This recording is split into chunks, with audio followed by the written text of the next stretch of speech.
Hello, everyone. Happy Saturday.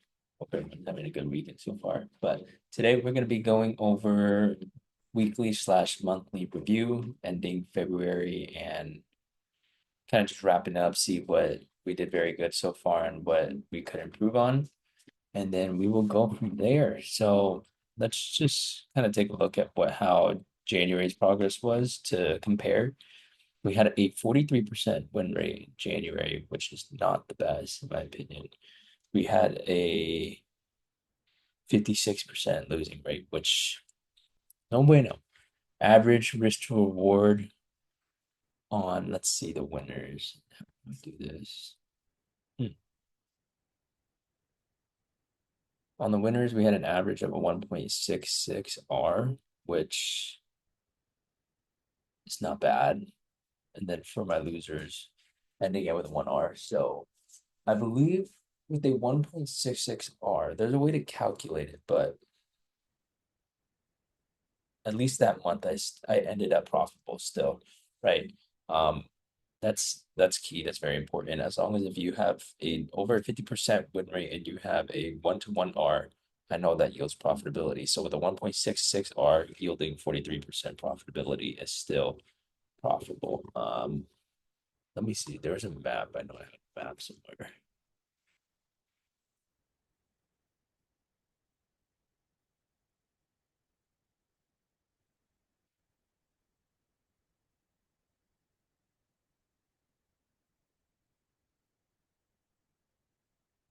Anyways, ended profitable last month, but my main goal was to improve on my win rate.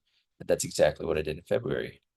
February, I took a lot less trades, which is first of all, one way you can increase your win rate by taking less trades and focusing more on the highest quality setups, which is what I did this month.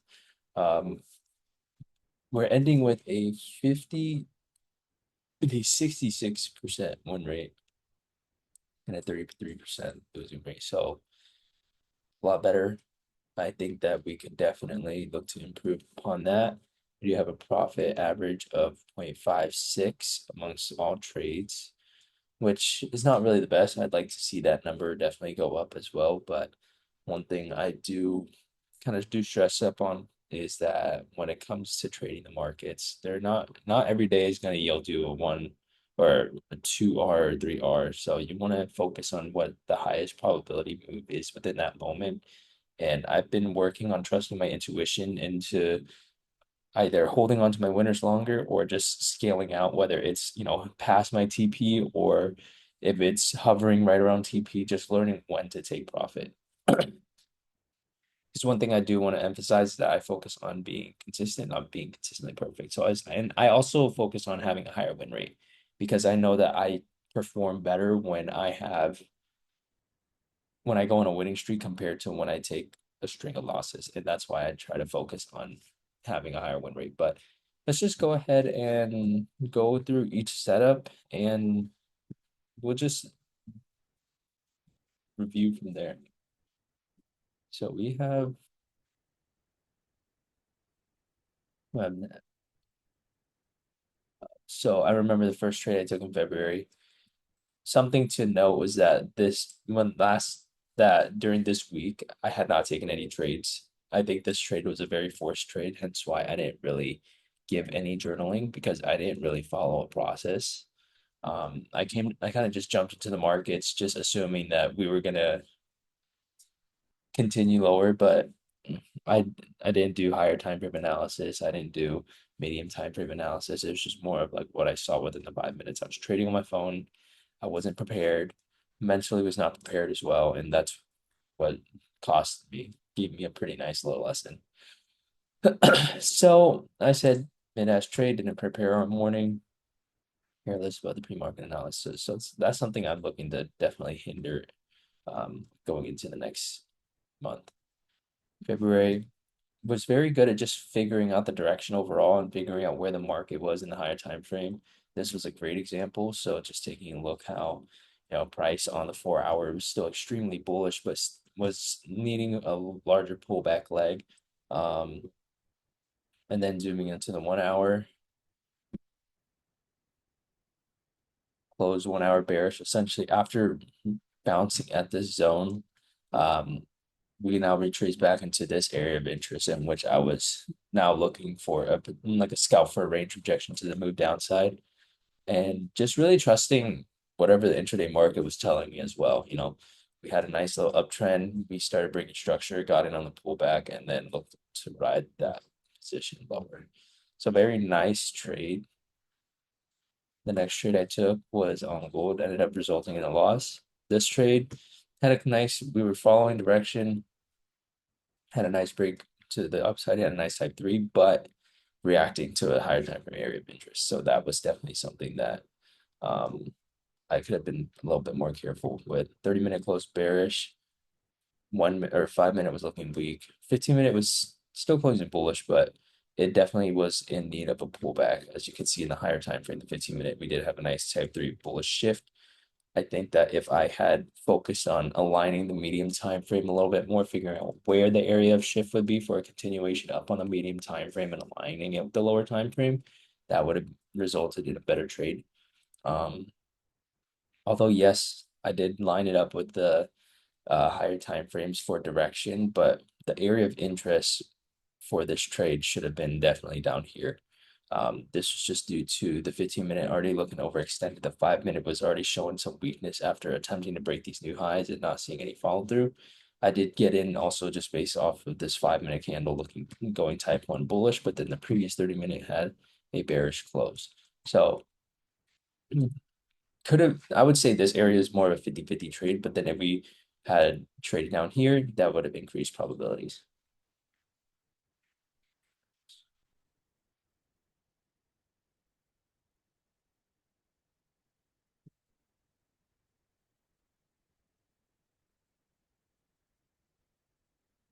Now for this one, very nice continuation trade, had essentially a break and retest. We broke above these highs, pulled back, had stops below the lows, and we rode that bitch all the way up.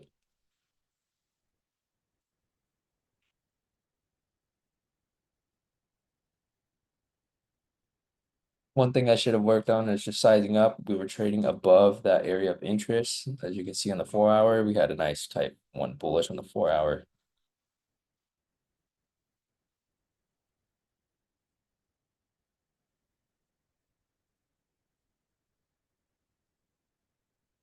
We also had a 1 hour type two close.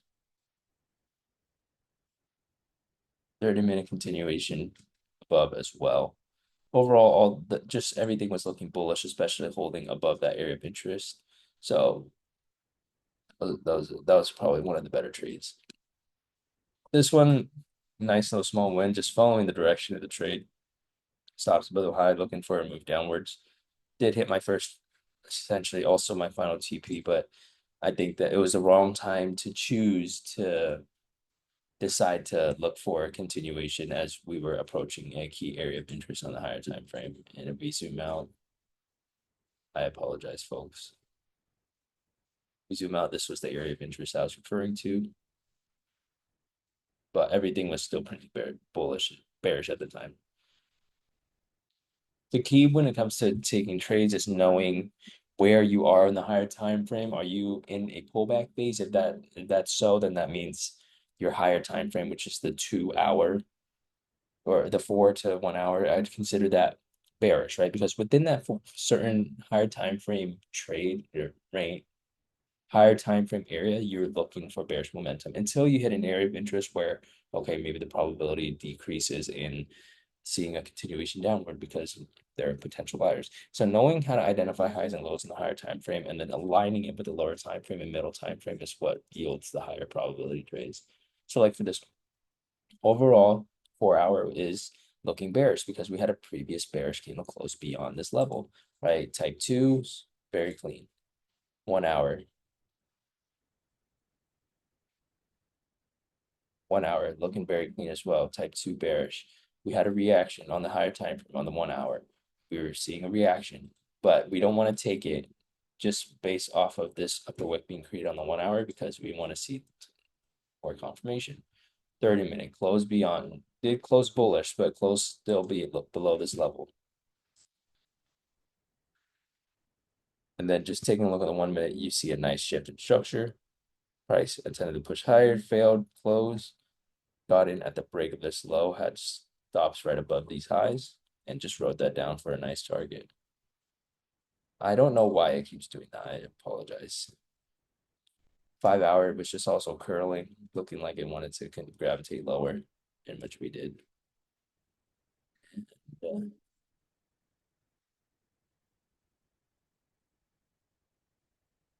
And yeah, TP smashed. So very nice.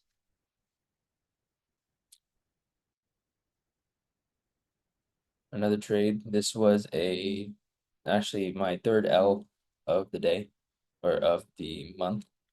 And it's obvious that price is still trending higher, right? This, I think there's some, if there's something that I can learn is that if I'm looking to take a trade where we like, obviously there's a type three bearish, but how strong is this previous low? Not so strong, right? Like this is what you consider a strong high. This is what you consider a strong low. This was not considered a higher low. This just could be just a part of this continuation. And so if I'm looking to short something, I better make sure that we haven't approached any of the targets at least, right? So like me taking a short here, guess what? We held above this higher low. So this is kind of like higher time frame, middle time frame structure, holding bullish. I should be looking for buys. And so that's what I did on the next trade. Got stopped out on this one, but then on the next one, I focused on just following the trend. We got a nice little type 3 shift right here. Attempted to take longs on this pullback, had stops below the low, and then just looked to ride this up for a continuation higher. Waited for the 15-minute candle to close, and then also got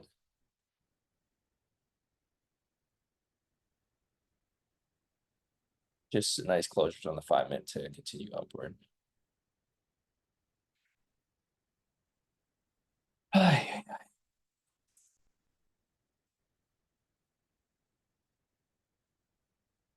Then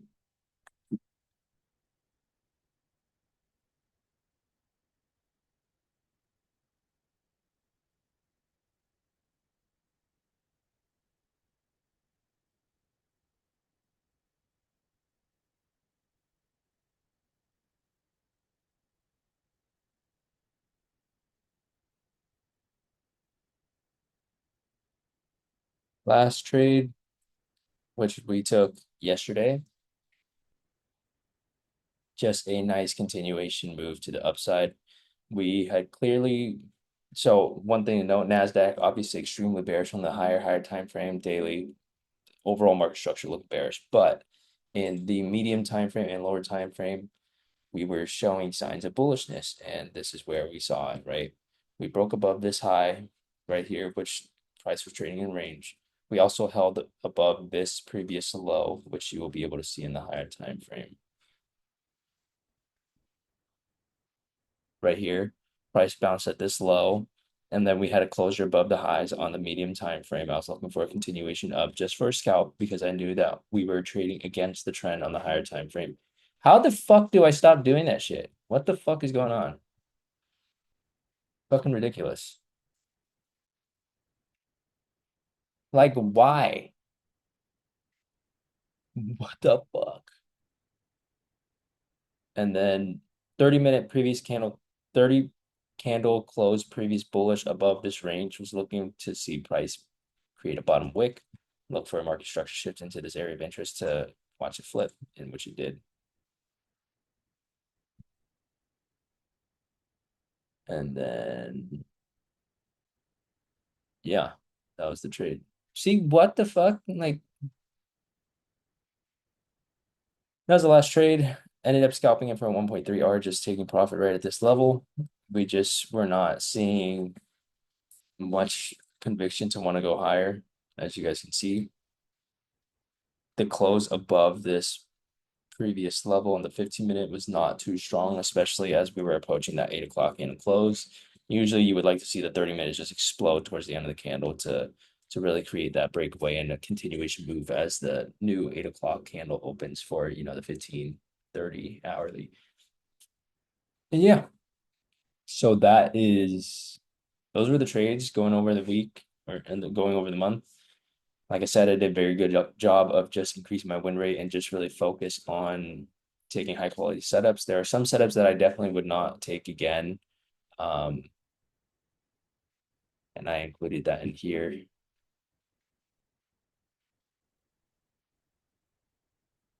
There were two setups that I took from last week that I don't think I would ever take again, and that would be the one loser that I took because just looking back in hindsight, overall still looking extremely bullish, right?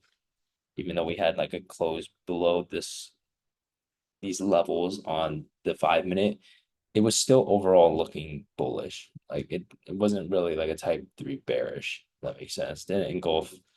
It did engulf a couple candles, but what's the structure looking like? Right, we have this high, low, broke above these highs, especially this high, and then holding strong at these lows. So if we close beyond this low, like just taking a look at this move up, there's so much.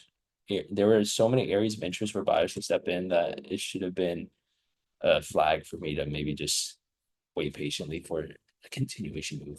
That was me being married to the bias, as I mentioned right here.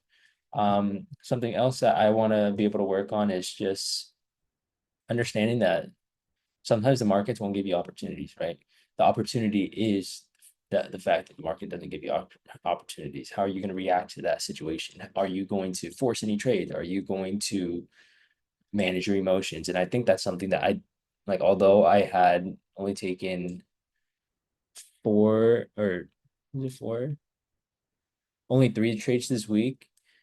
Something to keep in mind is, the market isn't always going to present you opportunities. How are you going to act on that?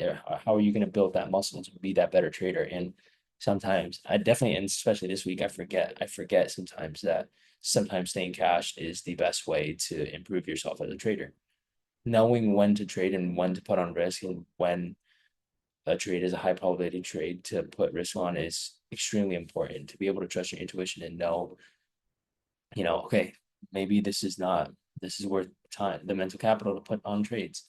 If it is, then you better execute because that's the market presenting the opportunity for you. But if the market doesn't present anything, that's also the market giving you an opportunity to work on your psychology, to work on your patience, and just being able to see everything in such a different light is extremely important to be able to rewire your brain to see that every day is a new opportunity to learn something, no matter if you feel like there's something to learn or there's not. So definitely a tough, mentally challenging week. I also think that it has to do with the fact that I planned on sizing up this week as well, and the fact that not too many setups came into fruition is maybe what affected my psychology. But now knowing next week I can still maintain my position sizing as I did not do anything to break my rules and not allowing myself to. But that also means that giving yourself the ability to size, like trade with larger size, does not mean that you have to, right? That means that I wait for the right opportunity, the highest quality setups to be able to take that size. And being able to trade at the size that I do trade right now is a privilege at the end of the day. Doesn't matter what anyone says, that's just the reality of it. So that is going to be the monthly review concluding that goals that I plan on achieving on in March is definitely getting used to trading higher size, especially on my live account. If the opportunity presents itself, if the market is telling us no, you shouldn't be trading with your live account, you should be de-risking, you should be only trading evals fundeds, then that's exactly what I'm going to do. So I'm really going to focus on just being more in tune with the markets, focusing on what opportunities it's going to present to me, and knowing that when I do journal those trades, I'm going to feel very good journaling them. And I also want to work on improving my win rate a little bit more, working on it, getting that up to maybe 70%. But I also want to make sure that that's not the one thing I'm focusing on, right? The high win rate comes from just me stacking probabilities. If I can do that very well, then it'll increase.